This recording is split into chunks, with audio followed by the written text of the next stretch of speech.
How to connect ManyChat to N8N. In this video, I will show you how to set up your ManyChat account with N8N. So make sure to like and subscribe. Step 1.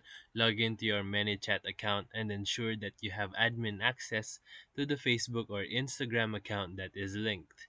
This is important because N8N will need permission to read and send the messages. You can go to your settings and then API and then click Generate New API Key. Copy this API key and then we will use this to the next step. Step 2. Open your N8N dashboard and either create a new workflow or open an existing one. Add a ManyChat node from the integrations list. If you don't see it, make sure that your N8N installation is updated.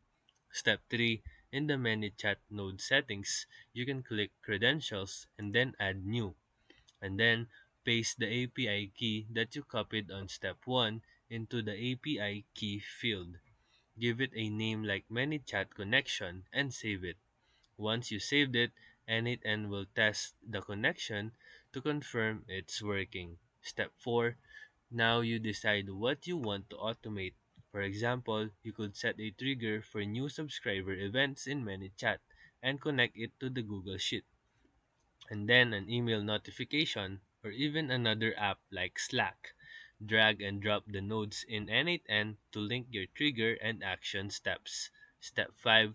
Once you're done and your workflow is ready, click Execute Workflow to test it, and then check the ManyChat to ensure that the action is performed as expected.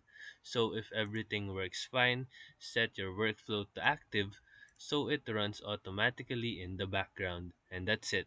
So if this video helped you, feel free to like and subscribe for more videos. Thank you for watching.